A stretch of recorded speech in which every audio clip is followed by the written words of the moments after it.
दोस्तों नमस्कार। मैं हिम्मत सेठ एक बार फिर आपके सामने उपस्थित हूँ एक नए विषय को लेकर दोस्तों।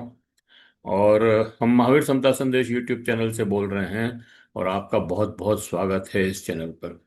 तो बातचीत शुरू करें उसके पहले ये अपील कि अगर आपने अभी तक भी हमारी यूट्यूब चैनल महावीर समता संदेश को सब्सक्राइब न किया है तो सब्सक्राइब कर दें, बेल आइकन दबाना न भूलें। और अगर वीडियो अच्छे लग रहे हैं तो लाइक करें, फॉरवर्ड करें और लोगों को भी भेजें। दोस्तों हम बात ईरान की और अमेरिका की बातचीत की कर रहे हैं। और बातचीत कई बार शुरू होती है, फिर अ, अभी तो साइन भी हो गए। और पहले दौर की उसके बाद साइन होने के बाद ये तय हुआ था कि 60 दिनों में हम इस बातचीत को निपटा लेंगे। उसमें यूरेनियम का क्या होगा, इनरिच यूरेनियम का क्या होगा, एटॉमिक पावर, मतलब एटॉमिक बम बनाने के ईरान की जो इच्छा है या चॉइस है वो रहेगी कि नहीं रहेगी। और हॉर्मुज पर किसका नियंत्रण रहेगा, किसी का नियंत्रण रहेगा या नहीं रहेगा, ये पूरी खुल जाएगा। और ईरान के जो प्रतिबंधित संपत्ति है वो रिलीज हो जाएगी।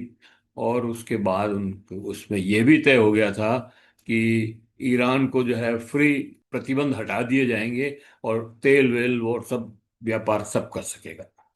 इतनी सारी बातें तय हो गई, उसके बाद उसको लागू शुरू होने की बात आई। और उसके बाद जो बातें तय हुई कि भाई इसके बाद हम अगली बैठक में बात करेंगे। और साइन हो गए। उसके बाद अगली बैठक जो होनी थी स्विट्जरलैंड में, वो पोस्टपोन हो गई, लेकिन फिर बाद में एक दो दिन बाद फिर हुई और वो अच्छे से हुई। और उन्होंने ये कहा कि भाई अब इसको अगले दौर की बैठक में हम जो है इसको टेक्निकली बात करेंगे। ठीक है। लेकिन हुआ ये कि इसके बीच में ही ट्रम्प साहब ने, आपको पता ही है मैंने एक वीडियो पहले भी बनाया था कि ट्रम्प साहब ने की खुराफात की और अपने विदेश सचिव मार्को रूबियो को वहाँ बहरीन भेजा। और बहरीन में सारे खाड़ी देशों को बुला करके उनसे कहा कि तुम सब ईरान का विरोध करो और उसके ऊपर हमला करो। और ओमान से कहा कि आप यहाँ से नया रास्ता निकालो। और ओमान नहीं चाहता था, ईरान के साथ ही रहना चाहता था। ईरान ईरान के साथ उसकी बातचीत हो रही थी, टाई अप हो गया था।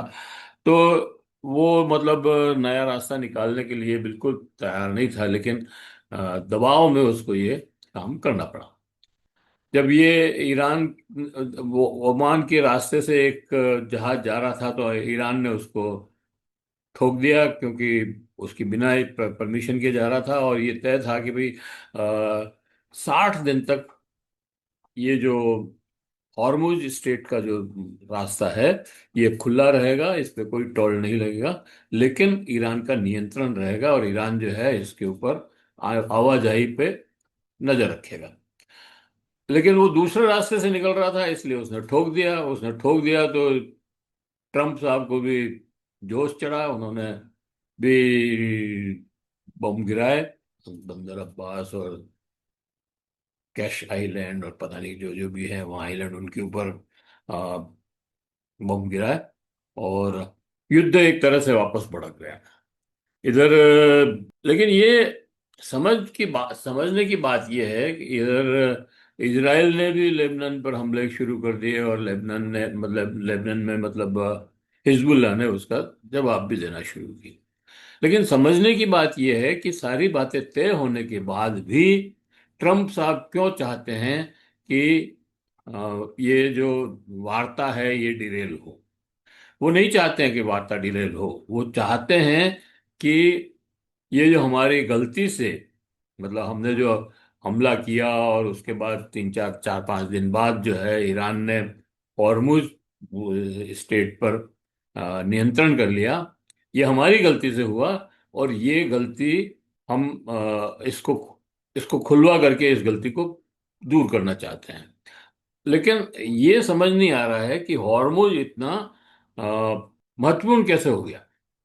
अब ये समझ में लोग ये कहते हैं, सब लोग ही जब भी स्टेट ऑफ हॉर्मुज की बात होती है और नियंत्रण की बात होती है, खोलने की बात होती है, तो सब लोग ये कहते हैं कि अरे ये तेल का 20% रास्ता है, तेल और काफी चीजें इधर से निकलती है, और इससे विश्व अर्थव्यवस्था गड़बड़ा रही है, और इससे भारत को तो बहुत ही नुकसान है, क्योंकि गैस और वो सारी चीजें रुक गई है। सब बातें सही है, लेकिन सोचने वाली बात यह है कि ट्रम्प साहब को इससे क्या फर्क पड़ता है। ट्रम्प साहब को तो कोई फर्क नहीं पड़ रहा है इससे, और वो तो उल्टा अपना, यहाँ तेल रुका हुआ है तो अपना तेल ज्यादा बेच रहे हैं। अमेरिका तो पैसा कमा रहा है इसमें, रूस भी पैसे कमा रहा है इसमें। फिर हॉर्मुज का ये खोलने के लिए ट्रम्प साहब इतनी चालाकी क्यों कर रहे हैं। चालाकी मैं इसलिए कह रहा हूं कि बार बार वो वार्ता टेबल पर आते हैं, तय करते हैं, और फिर उसको ब्रिज कर देते हैं, फिर अ, हमले कर देते हैं। तो ये एक तरह की चालाकी ही है, धोखा भी कर कह सकते हैं इसको। तो ये धोखा क्यों कर रहे हैं बार बार, ये समझने वाली बात। बात ये है कि उनको इस ऑयल से कोई ज्यादा फर्क नहीं पड़ता कि यहाँ से जहाज निकले या नहीं निकले, ऑयल जाए या नहीं जाए, विश्व मंदी हो या विश्व में तेजी आए, महंगाई बढ़े, वो तो इससे कोई फर्क नहीं पड़ता। उन्होंने तो ट्रैफिक टैरिफ लगा लगा करके महंगाई बढ़ा दी, बहुत सारी 20, 15, 20% टैरिफ तो उन्होंने टैरिफ लगा करके ही बढ़ा दी महंगाई। तो उससे उनको फर्क नहीं पड़ रहा है। उनको फर्क किस लिए पड़ रहा है कि उनका जो बहरीन में उनका एक नौसेना का बहुत बड़ा बेस है, और वो नौसेना का बेस फिफ्थ फ्लीट के नाम से जाना जाता है, जिसमें एक जहाज नहीं, कई जहाज हैं, जो आवाजाही उनकी इस हॉर्मुज स्ट्रेट के अलावा और कोई रास्ता नहीं है। अब अगर ये हॉर्मुज स्ट्रेट कंट्रोल रहता है तो उनकी आवाजाही में दखल पड़ता है, क्योंकि वो इसी रास्ते, और वो चाहते हैं कि हमें कोई कुछ पूछे नहीं, हम अपनी मर्जी से आए, अपनी मर्जी से जाएं, और कुछ जो हमारी मर्जी है वो सामान ले जाएं, हथियार ले जाएं, बारूद ले जाएं, और कुछ ले जाएं, सब कुछ हम चाहते हैं।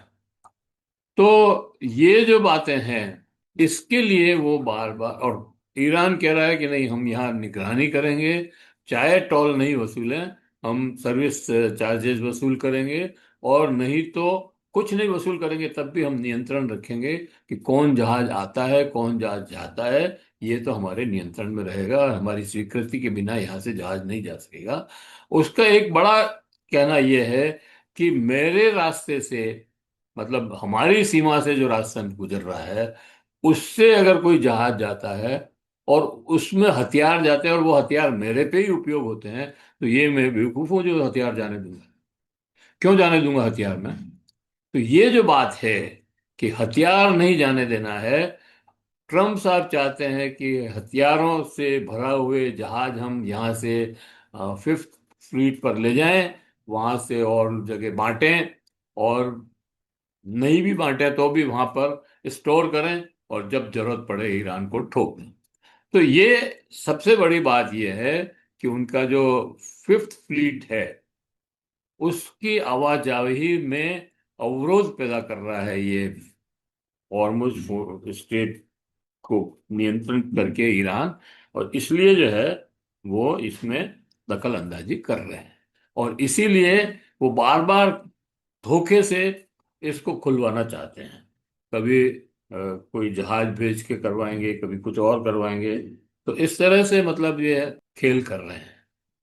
तो हमारा कहना ये है कि ट्रम्प साहब को इस बात को समझना चाहिए कि अब वो अपनी दादागिरी यहाँ पर इस फिफ्थ फ्लीट पे या खाड़ी के देशों के साथ नहीं कर सकते।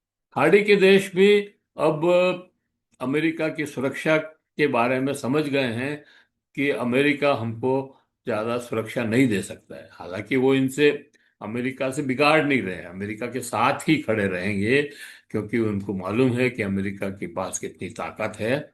लेकिन वो अब दूसरे जो साधन है या दूसरे जो विकल्प हैं उसके, वो भी तलाश में हैं। वो चीन से भी बात कर रहे हैं, वो रूस से भी बात कर रहे हैं, वो ईरान के साथ भी नज़दीकी बढ़ा रहे हैं। तो इस तरह से मतलब अब अमेरिका की वहाँ थोड़ी मुश्किल तो हो रही है, और ये मुश्किल